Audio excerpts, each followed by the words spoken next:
Nous allons voir dans ce cours comment faire le backup et le restore d'une base de données. Mais avant d'expliquer à quoi ça sert, on va créer un tout petit problème. Alors, j'ai ma base de données qui s'appelle librairie.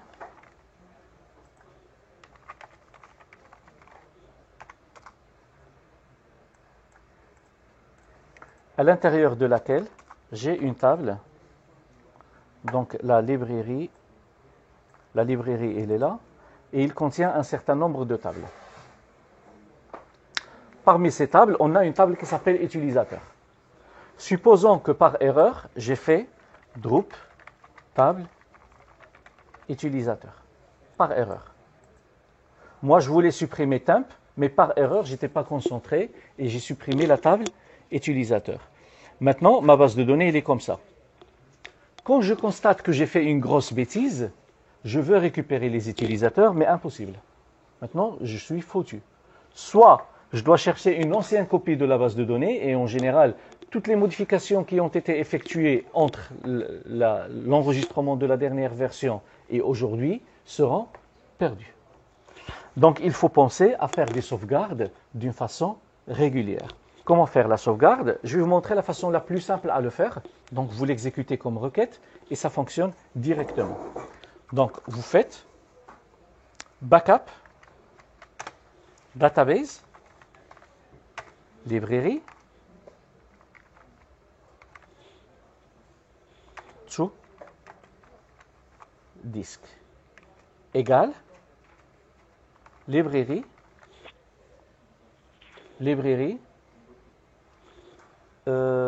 aujourd'hui on est le 15-10, le 15-10-19, point back. Ça c'est une façon de faire. Donc je prends ça et je l'exécute. Et il me dit comme quoi il y avait un traitement et tout a été enregistré.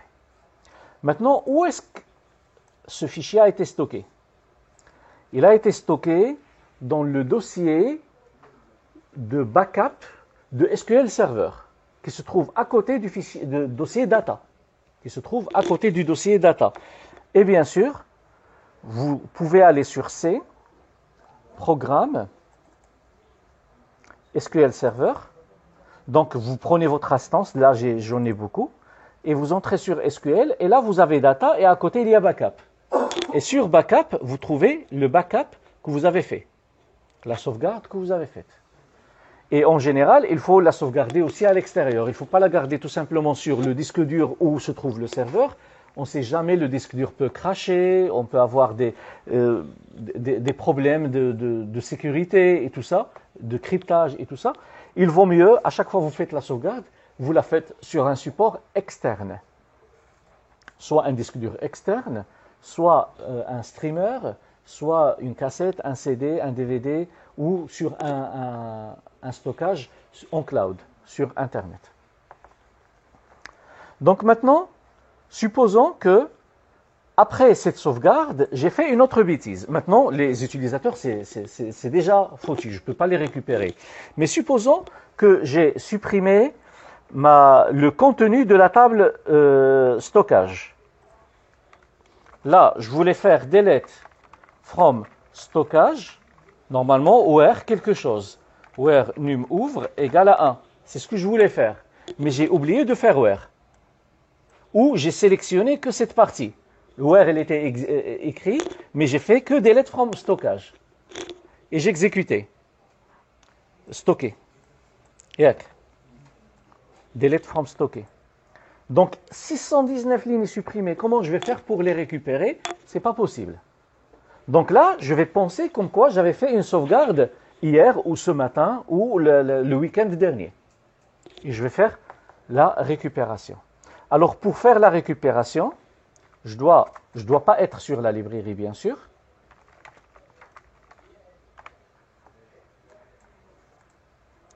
Et je vais faire restore database librairie from disk égale, et je lui donne le nom de ma dernière sauvegarde.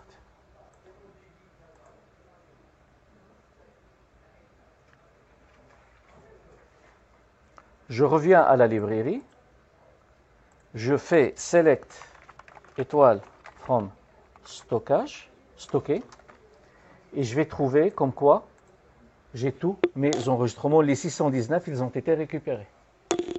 Bien sûr, ça marche pour la suppression des tables, la suppression des relations, tout ce que vous supprimez de votre base de données. Je peux, par exemple, supprimer tout ce que je veux de ma base de données, et après la restauration, la base de données va redevenir telle qu'elle était au moment de la sauvegarde. Vous pouvez, si vous ne voulez pas enregistrer la base de données sur le répertoire par défaut, vous pouvez préciser ici le chemin. D, anti-slash, et vous la sauvegardez. Et si vous voulez que la date soit faite par défaut, qu'est-ce que vous devez faire? Vous devez faire le getDate. D'accord? Vous faites ici librairie plus getDate. Et vous faites un cast de getDate to varchar. Je vais voir ce que ça va donner.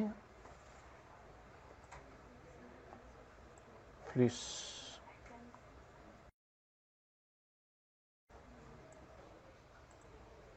C'est bon. Ils ont été. Et là, le nom de l'enregistrement va devenir. Ça va devenir dynamique. Il change automatiquement. Point back matash.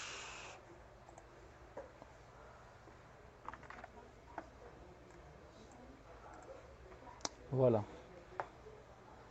Qu'est-ce que je dois remplacer aussi? Les 2 points.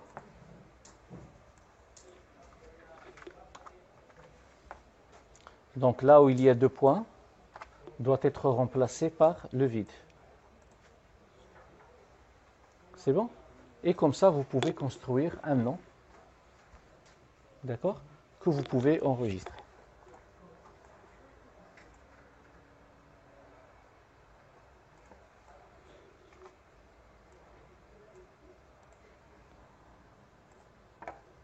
Voilà. Maintenant, c'est fait correctement. D'accord? Donc, je disais, si vous ne voulez pas enregistrer dans le dossier par défaut, vous pouvez enregistrer dans le dossier que vous voulez. Donc, qu'est-ce que j'ai fait ici? J'ai déclaré le D et je l'ai donné le nom lib avec la date sous forme de quoi? De chaîne de caractères et l'extension .back. Je l'ai dit de remplacer tous les espaces par le vide, de remplacer les 2 points. Ce sont les caractères spéciaux que j'ai constatés dans getDate. Si vous constatez d'autres caractères spéciaux, vous devez les remplacer. Et puis après, je l'ai dit d'ajouter le chemin où il va enregistrer, parce que si j'ajoute pas le chemin, il sera enregistré dans le répertoire par défaut, qui est le répertoire backup. Et puis après, il lance le backup. Et finalement, après l'exécution de tout ce script-là,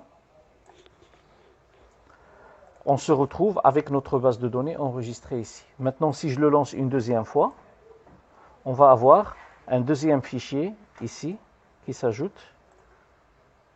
à 42. C'est le même nom, sauf à la place de 41, on a 42. Et pourquoi j'ai fait tout ça? Pour que les fichiers, les sauvegardes, les nouvelles sauvegardes n'écrasent pas les anciens sauvegardes. Parce que c'est intéressant d'avoir plusieurs versions de la base de données, parce que peut-être qu'on ne sait pas à quelle heure exactement on a fait notre bêtise. Peut-être que le contenu d'une table a été supprimé hier, mais je ne sais pas à quelle heure. Donc la sauvegarde, je vais la récupérer, je vais tester toutes les sauvegardes que j'ai. Donc je ne vais pas avoir tout simplement la dernière sauvegarde. Je dois avoir une sauvegarde datée par la date en général et l'heure et même les secondes si vous voulez. Donc voilà, dans ce cours, nous avons vu comment faire la sauvegarde, comment renommer le fichier de la sauvegarde et comment restaurer la base de données. Bien sûr, pour restaurer la base de données, la base de données ne doit pas être ouverte. Il ne doit pas être ouverte par vous. Vous, tout simplement, vous changez la base de données et vous fermez toutes les fenêtres qui ont ouvert cette base de données et vous pouvez restaurer. Mais dans un milieu professionnel, votre base de données peut être ouverte par plusieurs utilisateurs. Donc vous avez une solution arrêter le serveur le relancer et puis après faire la restauration. Comme ça, vous allez déconnecter tout le monde. Ou vous pouvez faire